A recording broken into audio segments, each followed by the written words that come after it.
السلام علیکم، آپ دیکھ رہے ہیں اے بی نیوز اور میں ہوں آپ کا میزبان محمد اسلام، اور آج ہم بات کریں گے ایک اہم ایشو پر، خیبر پختونخوا اور ملک کے مختلف حصوں میں مونسون بارشوں سے پیدا ہونے والی سیلابی صورتحال۔ سب سے پہلے آپ کو بیک گراؤنڈ سمجھاتے ہیں۔ مونسون سسٹم کے زیر اثر پاکستان کے مختلف شہروں میں مسلسل بارشوں کے سلسلے جاری ہیں، خاص طور پر خیبر پختونخوا کے شہر پشاور، سوات، در اور نوشہرہ میں ندی نالوں میں طغیانی اور سیلابی صورتحال دیکھنے میں آ رہی ہے۔ یہ صورتحال پہلے بھی مونسون کے دوران دیکھی جا چکی ہے، لیکن اس مرتبہ نقصان زیادہ سامنے آ رہے ہیں۔ اب بات کرتے ہیں ڈیٹیل میں۔ مونسون سسٹم کے اثرات کے تحت پشاور اور خیبر پختونخوا کے مختلف علاقوں میں شدید بارش ہوئی، جس سے ندی نالوں میں طغیانی آ گئی، بالائی علاقوں کی رابطہ سڑکیں بہہ گئی۔ پشاور میں بارش کے بعد شہر تالاب کا منظر پیش کرنے لگا، نشیبی علاقے زیر آب ہو گئے اور سڑکیں بھی پانی میں ڈوب گئی۔ ٹریفک کی روانی متاثر ہوئی، جبکہ اسکول اور دفاتر جانے والے بھی مشکلات کا سامنا کر رہے ہیں۔ ریسکیو 112 نے پشاور کے نشتر آباد، گل بہار،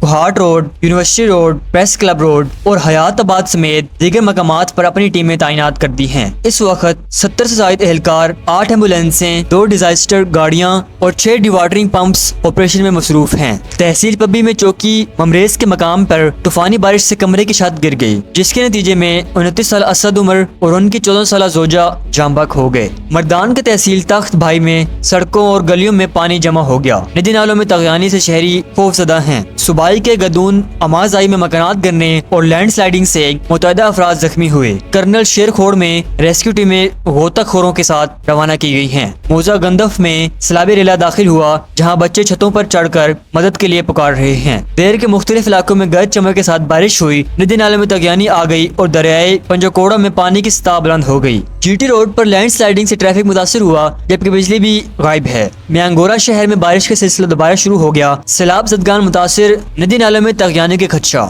نشیبی علاقوں میں پانی گھروں میں داخل، بعض سڑکیں ڈوب گئی۔ ضلع انتظامیہ اور ریسکیو ادارے شہریوں کو محفوظ مقامات پر منتقل کرنے کی ہدایت جاری کر رہے ہیں۔ وزیر صحت نے گلگت بلتستان کے سیلاب متاثرین کے لیے طبی امداد روانہ کر دی ہے۔ این ڈی ایم اے اور صوبائی حکومت کے ساتھ مسلسل رابطے میں رہتے ہوئے امدادی سامان فراہم کیا جا رہا ہے۔ پاک فوج نے بونیر، سوات، شانگلہ اور باجوڑ میں فلڈ ریلیف آپریشن جاری رکھا ہے۔ ہیلی کاپٹروں کے ذریعے سیلاب زدگان کو راشن، ادویات اور دیگر ضروری اشیاء مہیا کی جا رہی ہیں۔ کور آف انٹیلیجنس ملبے کو ہٹا کر راستہ کھولنے میں مصروف ہیں، جبکہ ڈاکٹرز متاثرہ علاقوں میں مفت طبی امداد فراہم کر رہے ہیں۔ محکمہ موسمیات کے مطابق کراچی، خیبر پختونخوا، اسلام آباد، پنجاب اور کشمیر میں شدید بارشوں کا امکان ہے۔ دریاؤں کی سطح بلند ہونے سے سیلاب کی صورتحال پیدا ہو چکی ہے۔ راولپنڈی، مری، گلیات، جہلم، چکوال اور اٹک میں کلاؤڈ برسٹ کا خدشہ ہے۔ پی ڈی ایم اے کے مطابق صوبہ میں شدید بارشوں اور فلش فلڈ کے باعث 335 افراد جاں بحق ہوئے، جبکہ 155 زخمی ہو چکے ہیں۔